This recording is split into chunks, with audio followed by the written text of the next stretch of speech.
Welcome to a leg day. Yesterday, after I hit arms, I'm telling myself, man, tomorrow is gonna be shoulders and accessories, shoulders, forearms, traps, calves, abs even. I woke up this morning thinking the same thing.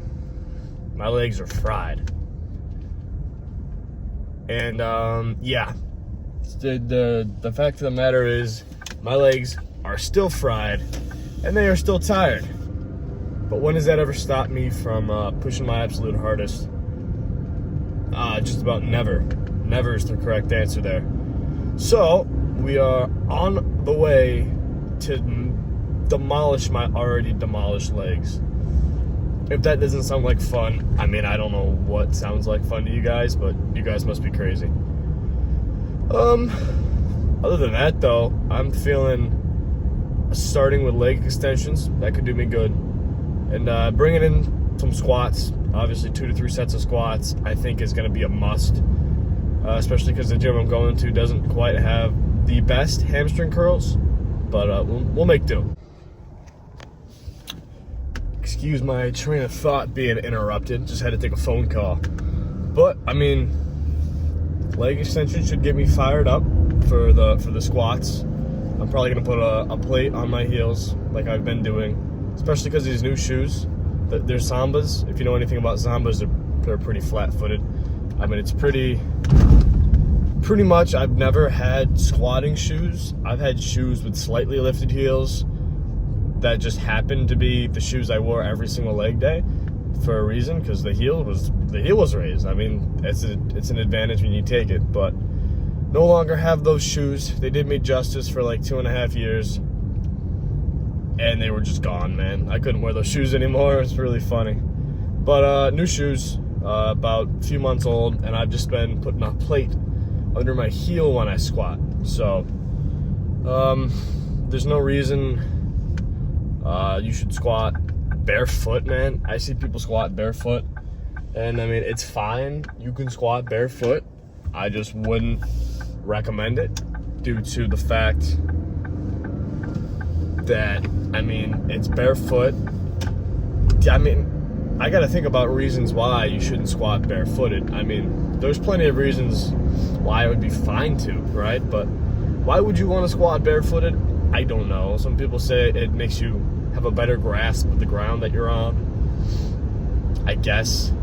But if I had it my way, everybody would be squatting in squat shoes, but not only just squatting shoes, wooden soled or on wooden platforms. They'd all be squatting with wood under their feet, because I'm telling you, that literally makes a world of difference. It makes you feel better. To me, it's like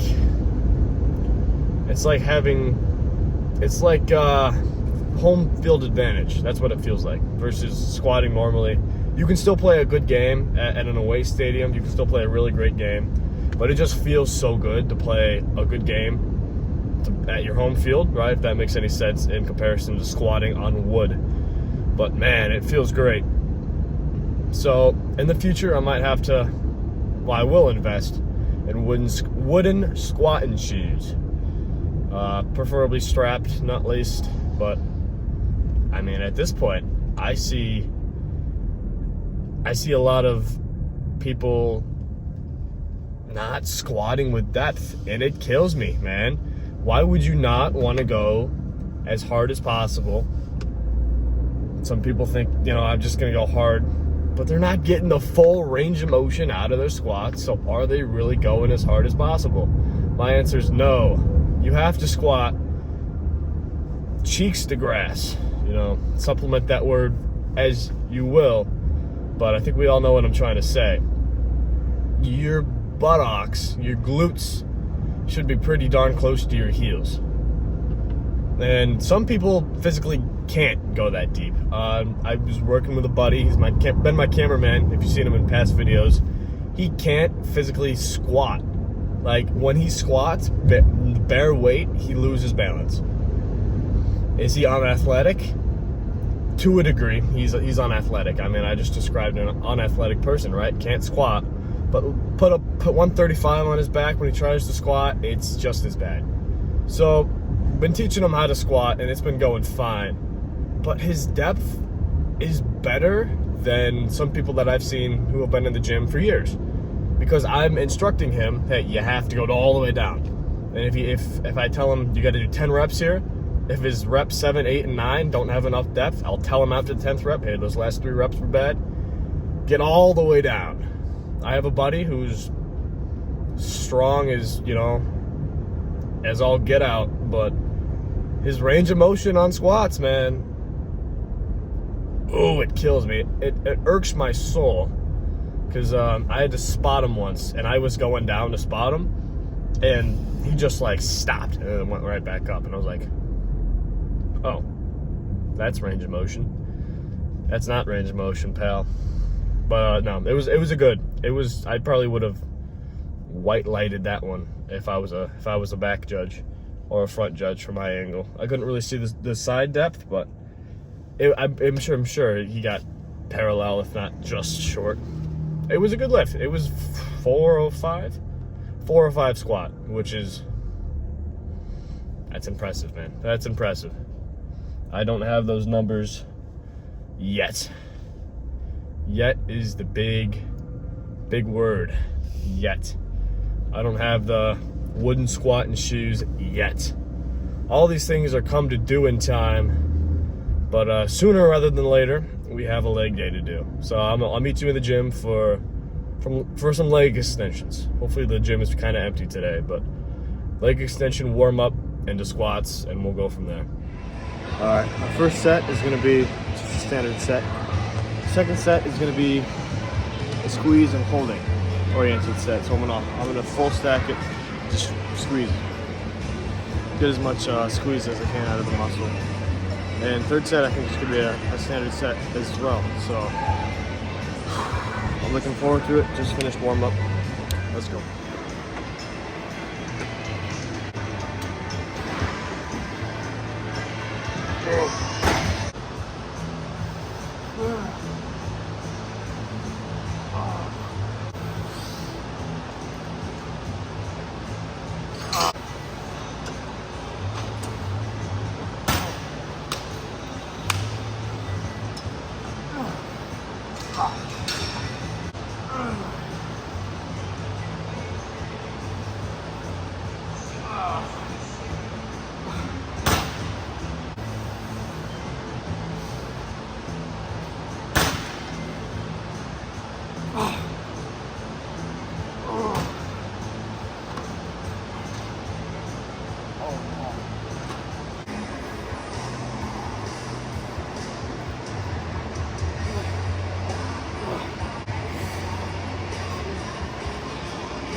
One more.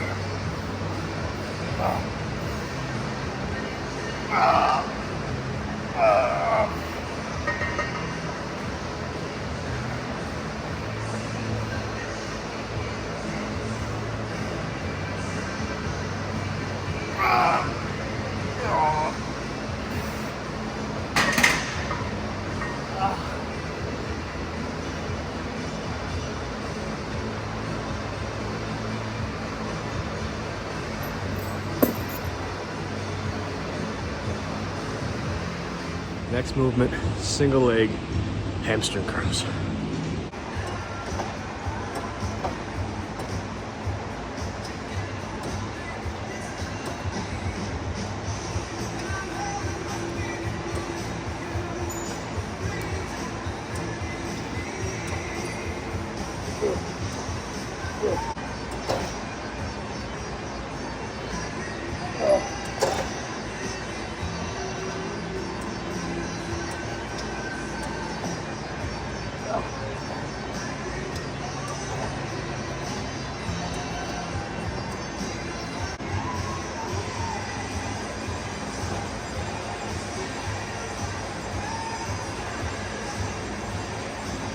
I actually screw up my back. It really freaking hurts. I missed my first set of squats, and I was so upset about that. But it was 275, 6, and to failure, of course.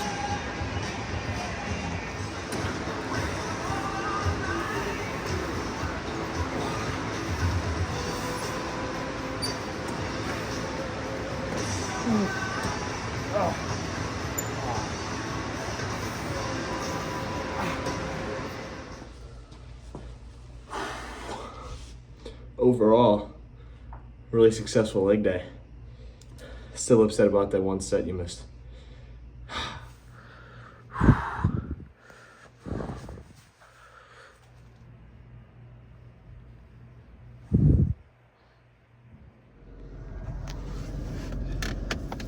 Man, that was a leg day of all time.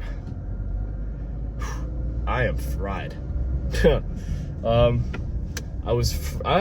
wouldn't say I was fried going in. I was definitely fatigued. There was definitely certain aspects of my body that were tired before this leg day, and they were like tired in a numb way, you know. And now they won't shut up. They're like rabid dogs now. They're just ouch. You know, this is annoying. I wish they'd be numb. Not really. It's a good feeling post lift after you've done a good job, done a real good number to your legs. It hurts, and it should hurt. My back, Spider-Man, that one hurt. After my first set of squats that you didn't get to see. I'm still mad about that. I'll talk about that later as well. I'm still mad about that one. I took 275 for 6 reps, maybe 7. It was more than I thought I had in me, because I squat really slow tempoed. I brought it all the way down to the bottom, came up really good, really felt amazing. And then all of a sudden, you know, you get tired, you do more reps, you hit failure, and I thought I hit failure, and it was, I put my hands off the bar onto my knees, like onto my quads, and I stood myself up, and it was awesome. And there was a dude probably 6 feet in front of me doing rows on a cable row machine, and I looked up. My eyes might have been bloodshot. There might have been more veins in my forehead than there are, I don't know, wheels in the world. And we locked eyes for a half second. He looked scared, and I felt good. And then I did one more rep, and I failed that rep. But I threw it off my back, and it made a big sound, whatever. As I threw it off my back, it clipped onto the belt I was wearing, onto the back of the belt, and it kind of whooshed me back a little bit. I didn't fall, because I would never fall, you know. I'm just too good to fall. Is this guy gonna let me get over? Yeah, I'm too good to fall, and too good to get in a car accident. This is not subtle foreshadowing, hopefully. But that one hurt my back. And then it did the 225 set, and you can see the strength of my back to hold my chest up was definitely down on the last few reps, and it hurt. That's why I think what I remember is I came up from the last rep that I did and immediately like leaned forward to rack it. Maybe there was a pause. In my head, it was all moving so fast, but it hurt. And then my next few sets after that, pain all up the back. But now it feels good, and my legs hurt as I, use the pedals in my car. But I am going to end this car talk here, and I'll pick up this car talk because I want to for late night cardio. I'll show you guys you can still do cardio after a brutal leg day like that. So I'll see you guys in 5 hours. Yeah, baby, cardio. I hope you can see that, but 44 minutes and 60 seconds, meaning 45 minutes of cardio after leg day is done. And by this point, my legs, they're tired, but like the mental toughness to keep walking, I love it. So even after a leg day, it's possible to get your cardio done. It's possible to continue to push hard even though it hurts. And I don't know, this is all I had in mind for cardio post-car talk, just to show you it's possible. See you guys some other time.